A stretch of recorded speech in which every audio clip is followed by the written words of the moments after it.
And Stefan Molyneux is a businessman, author, researcher, very popular radio, TV host. Really appreciate him joining us for the next 30 minutes. freedomainradio.com. Stefan Molyneux on Twitter. Free Domain Radio on YouTube. Hundreds of millions of views, reaching tens of millions of people a week. I wanted to get him on like a week ago just about the general state of the world, what's happening. But now we have Spicer out. Spicer being out, folks, from my sources, as we told you, that signifies the populists are even stronger now. With Scaramucci coming in, they're getting ready to clean house. Trump's putting this communication guy in first with the rollout. He knows deep state's coming after him. It's on. So we'll get Molyneux's take on that. 5 more years of EU migration cabinet victory after agreeing soft landing transition period that will delay UK getting its borders back as the EU announces 10 million Muslims have come in the last 6 years, worse than I thought. Most of them military-age men. This is the globalist takedown. Now they've announced an EU Navy, and the Italian government's blocking citizen groups just going on and showing how the Islamists come out 100 miles off the coast. They get picked up and taken to Italy, and then everything's paid for. This is a plan to force Islamify Europe. I didn't believe this 10 years ago when I heard it from people. It's really happening. It's so insane. But Peter Sutherland admits it's the plan. So we'll talk about that as well and other big subjects here with Stefan Molyneux. Stefan, thanks for coming on. Thanks, Alex. Great to be back. Which one of those 2 biggies you want to tackle first? Well, I would like to talk about the globalism thing as a whole, because I think there's this massive change that is occurring wherein I think the Trump administration has figured out that it is not the mainstream media that is going to be setting the agenda and determining the popularity of their candidates and their sort of voter-facing people. I think that they're recognizing that the alternative media is where the real action is and where the real mind-shaping is going on, because people come to people like you and I because they get something different than the verbal diarrhea of the mainstream media. And so I think that there's a reorientation. Spicer was big on regime change in Syria. He was hammered by myself and other channels, and he's out and Scaramucci is in. Now, we'll see how he does. I certainly think he's going to be better than Spicer, but I wouldn't underestimate how much impact we're having in reshaping this narrative and having people remember that there's something about local pride that beats this communist globalist nonsense. And that's why they're in free fall panic when every week now we have videos with 5-10 million viewers just on InfoWars, one video. You have videos with millions of viewers routinely, always 500,000, 600,000. You spend 20 minutes, you're done. 500,000 watch it. That's more than the average CNN show. They now realize it, though. And this week, YouTube, Facebook, Twitter all launched massive censorship and admitted they are. They said, oh, we're doing 10 times worse than last year against conservatives. But I'm not really a conservative. I'm just a common sense free market guy that doesn't want to live in North Korea. Well, here's the thing. There is an old principle, Alex, which is that people who spend their time being ostracized, people who spend their time in the wilderness, people who are out learning to eat the stony lichen in the desert, they get stronger, leaner, and meaner. And the left has gotten very lazy because they've owned academia, they've owned the mainstream media, they've owned television, they've owned everything that you could conceive of, and they've been importing all these immigrants to reliably vote for the left, which means they've lost their edge, they've lost their strength, they've lost their charisma, they've lost their capacity to connect with the American public. And we really saw that with Hillary versus Donald Trump. And because they've gotten lazy and they've lost their charisma, they've lost their mojo, now all they can do is scream Russia over and over again and think that that somehow is going to win the American public back, when what it's doing is just driving them further and further away. As the old saying goes, let us never, ever interrupt an enemy when he's in the process of making a mistake. That's my next question. I want to get back into globalism. Sure, there's an intellectual awakening happening, back to common sense, but they are cornered rats. So what are you concerned about? What do you think their next move will be? Oh, yeah, well, their next move is always escalation. Their next move is always to, and you can look at this as far back as the French Revolution and so on, but their next move is always to spread lies, rumor, and slander in an attempt to discredit people who disagree with their narrative, but more importantly, to whip up frenzy, hatred, and violence against those who oppose the leftist paradigm. The left is fantastic at being the Iago-like whisperers of sinister facts to the mob, to the point where crazy elements within the mob start to play out a very violent and dangerous agenda. And we can see this happening against Trump supporters at the moment. Sure, hashtag hunt Republicans. Hashtag hunt Republicans. And you're right, they are escalating that. So where is it going? Well, I mean, either they're going to succeed or they're going to fail. And I'm damned if I'm going to stand by and let them succeed, because like yourself, I'm a father and I want my child to grow up with the kind of freedoms that I enjoyed, maybe even more. So we just have to stand firm. We have to be courageous, and we have to recognize that we are in a war for civilization. Nothing more, nothing less. This is the greatest battle for wordsmiths in the history of the universe. We're not at the place where it's bullets and bombs. We're at the place where it's words and ideas and arguments. So if you're good at doing that, or even if you want to become good at that, you are conscripted. Philosophy, reason, evidence want you to take your place in the front lines of the culture war. It is now or never. I think that's the most important thing you've ever said. I mean, this is the 21st century war. This is the new kind of war. They're admitting it's a war. They're admitting it's a civil war. And there was, quote, right-wing problems decades ago, and still the establishment right-wing is just as bad as the liberals. But intellectually, the resistance is by the libertarian mind versus the statist mind. And most of the classical liberals are now libertarians, and they recognize that. But there's an accelerated dumbing down of the constituency that is pro-globalism, where I go out to these events, and it's not like a few of them look like they escaped from mental hospital. The entire whole of them are frothing, insane people out of some type of Day of the Dead movie, and I don't take pleasure in that. I am frightened by it. Who are these people? Well, this is the constituent that has been bred to be dependent on the bloody fruits of state power.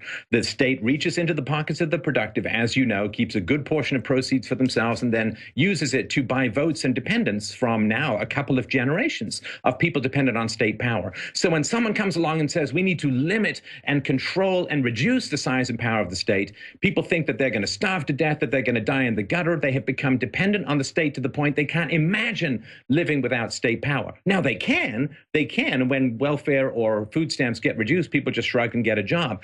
But that fear, that hump, we need to help them over that hump and help them understand how much better they'll be off without this dependence on state power, how they'll have pride and productivity and self-respect and happiness, which they're not having right now. But like every addict, if you try and take away their drug, they know in their heads they're going to be better off if it's taken away. But in their hearts and in their guts, they desperately don't want to lose it. And we just have to help them overcome that fear, overcome that hump, and sell them on the happiness they'll have when they're free for the first time in their lives. I want to be specific, as you raise the fact that you're a father, I'm a father. I'm not bashing people that don't have children. I have a lot of great friends that don't, and I understand sometimes, why they don't, or or issues, or whatever the case may be. But no one, it turns out, in the EU government has kids. I mean, it's the craziest thing I've ever seen. Almost none of the leaders do. And when you look at a group of hundreds of people and then none of them have children, you sit back and you go, wow, these are the most self-centered people. And it really is, the dichotomy is people that have a connection to everything and really think of humanity as a continuum, and people that literally are so nihilistic, all they're thinking about is themselves. And I think that's really the disconnect. Well, you have to understand that you're part of a chain of freedom. One of the worst things to happen to modern economics was this Keynesianism idea from John Maynard Keynes, who was gay and didn't have kids. And he basically said, oh, yeah, you just got to spend your way out of recessions. Oh, and don't worry, the government will then save when there's economic growth. And of course, all that was it gave theoretical justification for the endless printing of money, the endless borrowing of money, the endless bribery of the general population. And people said, well, you're going to keep accumulating debts. They said this to Maynard Keynes. You're going to keep accumulating debts. What's going to happen in the long run? And apparently he turned and snapped back and said, in the long run, we're all dead. Well, if you have kids, that's not how you think. Because you know that your kids are going to be alive. Your kids are going to have to live in the world that your ideas are creating or destroying. And so you want to fight for their freedoms. It gives you a ferocity around the encroachment of state power that I think it's hard to replicate otherwise. You're right. We're going to come back with a final segment here in a moment and get into the political wars. But my view is, even if they end up destroying Trump, which I don't think is going to happen, we've already had devastating victories just against political correctness, showing that we have unelected systems. I mean, just this movement and Trump just being a focal point of that, I think really has wrecked the crony capitalist model. I mean, it's still in place, but it has no credibility, and the power is draining out of it daily.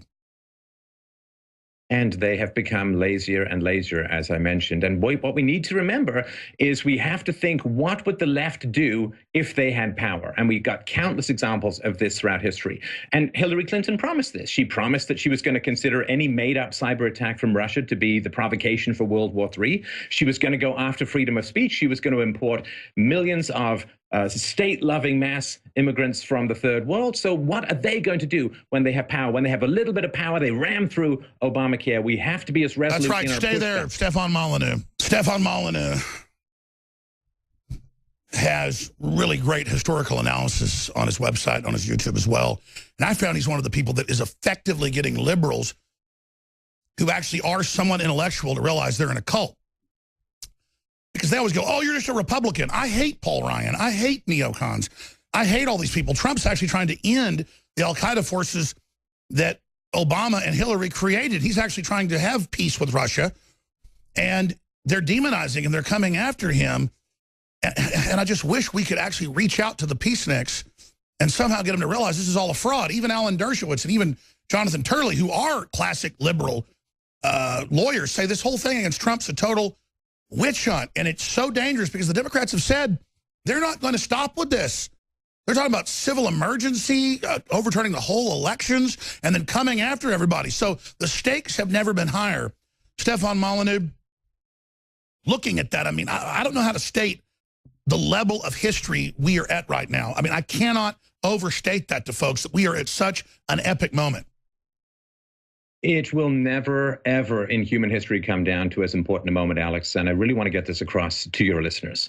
If the state wins, if the globalists win, if the communists and the socialists win, capitalism has delivered unto them such monitoring and control and video technology that it is entirely possible we will never, ever be free again. It comes down to this. We have the technology to communicate free and peaceful and voluntary ideas across the world. They have the technology to control everything we do, to monitor everything we do. They're talking about bringing in monitoring of the internet in the UK and so on.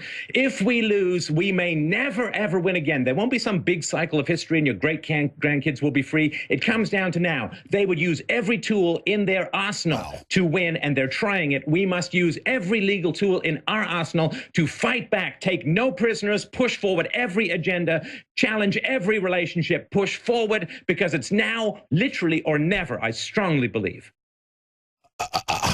I'm speechless. That is 100% total veritas. They even brag. They call it the end of history, where they're going to use all the technology to suppress the normal turning, the normal cycles, to end Renaissance, consolidate total control. Schmidt and Zuckerberg, all of them, as you know, Bill Joy warned people. He's one of them, but he said it's very immoral what they're doing. They're going to have a breakaway civilization, put us into total squalor, use it to control us, and then use the fruits of the human mind and open society that has given us almost godlike powers to shackle us. I mean, this is unspeakably evil. What do we do? Well, we recognize that with something like the betrayal of Brexit. Brexit, as you know, Alex, was about one thing and one thing only, which was controlling immigration.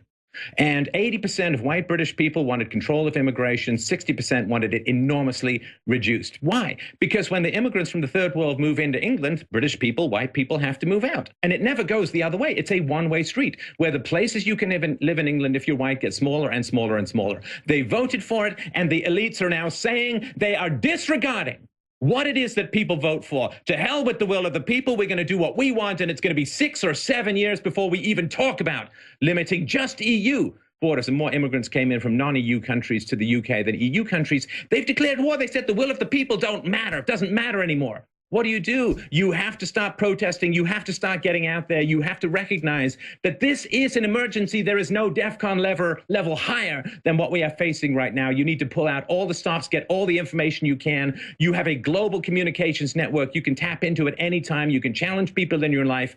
It is down to this, because if we don't solve this peacefully, the kind of weapons that we have, if it turns to war, might end the entire planet. And the great evil is that they're not trying to reform Islam. They're taking the most radical Orthodox forms that are just totally brutal, anti-woman, you name it, to the 10th degree, and then using it as their new shock troops and admitting in their own publications that they're allied with it. This is madness. Well, they have no interest in diversity. This is something so important. The left sells diversity so that you will accept people coming into your society that will relentlessly vote for the left. They don't care about diversity at all. Try being not on the left and getting a job at a leftist university or a leftist mainstream media outlet. Try being a non-leftist and writing for television. They have no interest. You heard the stats. 96% of voters, of Washington reporters donated to the Hillary Clinton campaign. They have no interest in diversity whatsoever. Diversity means for them, shut up people who aren't on the left, shut up white people, and accept your subjugation. Well, I say no to that. End to the lie of diversity. And they're not helping. They're not helping the, quote, brown people by blowing up free market and blowing up Christian civilization that brought everybody in. Again, the globalists are in competition. Remember when the leftists used to care about the poor and they used to care about the working class? Mass immigration drives down the wages of the poor in America. And it doesn't help the migrants. It drives them down, too. We've got to build up through free market globalism, those countries through free association. Wow. Stefan Molyneux, thank you. Always enlightening, but today was extremely powerful. Wow.